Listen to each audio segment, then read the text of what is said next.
Welcome back. In this session, we are going to discuss the second scenario that's very common in the real world. It's more often than not IT systems change, and so do the outputs. We want to ensure that the file we've received is as expected before copying the file to the data lake.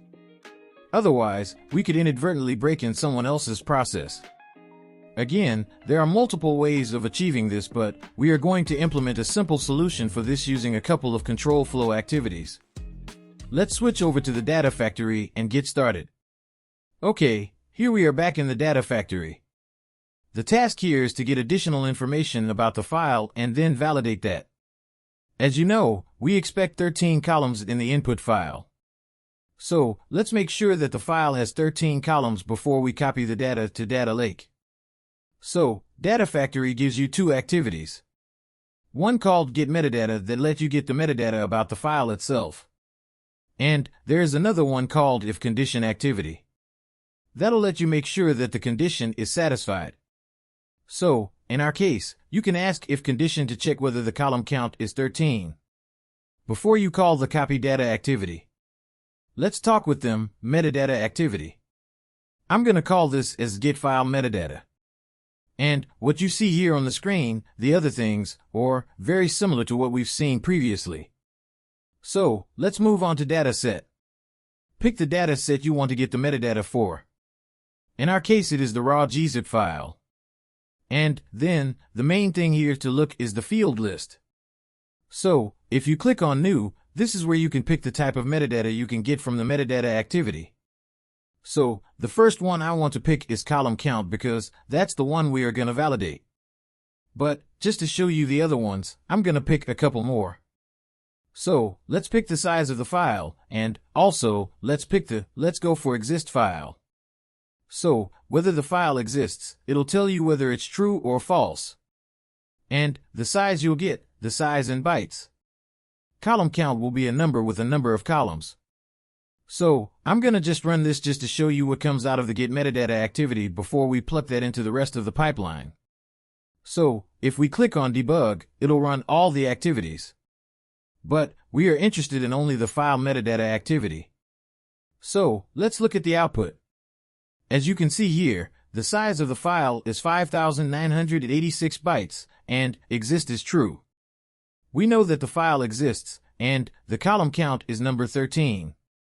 So, what we'll do next is we'll bring in the If Condition activity. Let's call our If Condition activity as if column count matches and click on Activities. So, there are three things to note here. One is the expression. So, you specify an expression, and depending on whether the expression evaluates the true or false, you will be calling different activities which you specify on these things.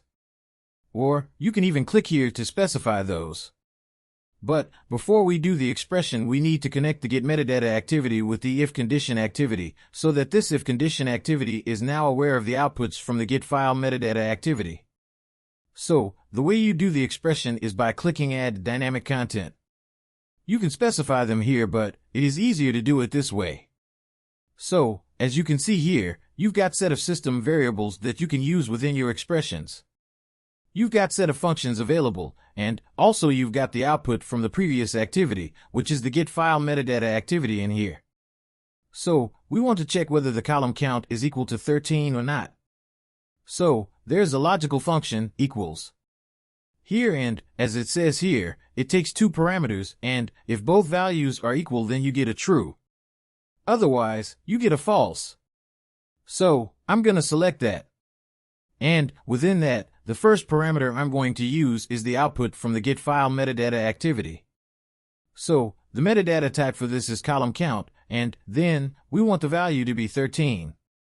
So, if it is 13, then you want it true, otherwise, it's a false. So, let's click OK. So, that's done now. Let's now add the copy activity when the expression evaluates to true. So, we've already built the copy activity.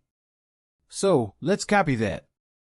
And then, if you click on the If Condition, and then, you can click on the True pencil here, and then, you can just come back and paste it here. So, it's just copied it with a different name. So, I'm going to just make it the same name. And I'm going to come back.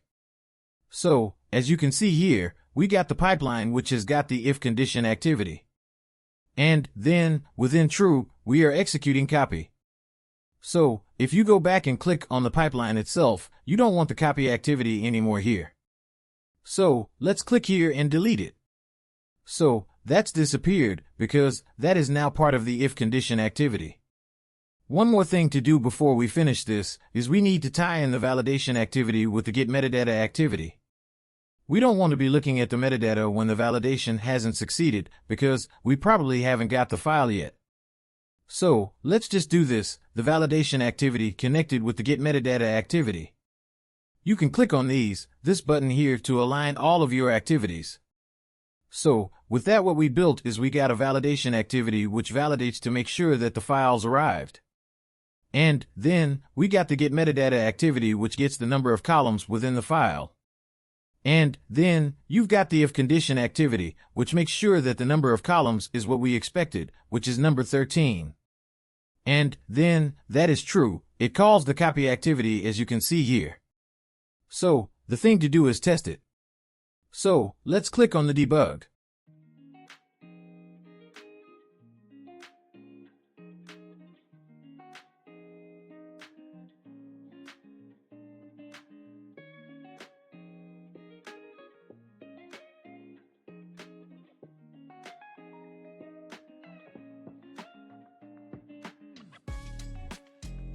As you can see, everything's now succeeded because the number of columns was 13.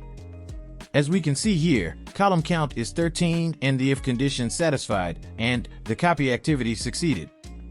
Now, you might be wondering what happens if the file doesn't have the expected number of columns. Let's try that. But what we are going to do is we are going to change the if condition to say that we expect 14 columns, but we know that the file only has 13.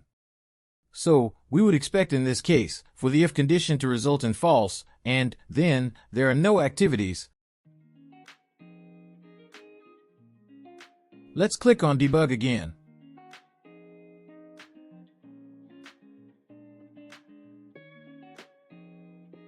It started executing.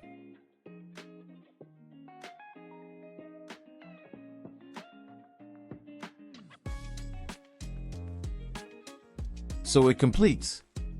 Let's try that. As you can see, the pipeline's completed successfully because there's only 13 columns as opposed to 14. Here it's 13, but we are checking for 14. It didn't call the copy activity, and it just ended in the if condition itself. But one thing it is hiding is that we got a problem with the file, but we've not been notified that there is a problem.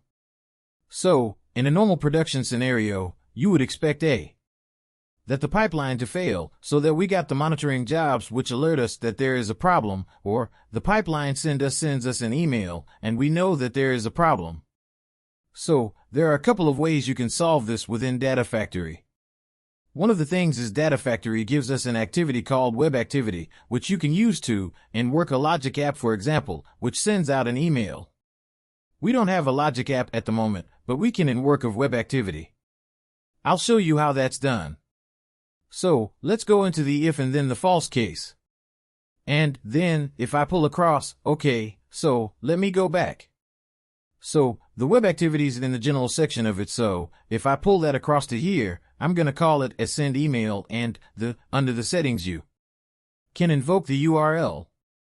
So, that'll be HTTP, yes, I'm going to use a dummy URL in this case because I don't have one, as I said. File incompatible. And you need to select a method. So, we are going to post this message, and I'm going to put a dummy body as well. So, that is done. So, if I go back again to the pipeline and debug it, let's see what happens.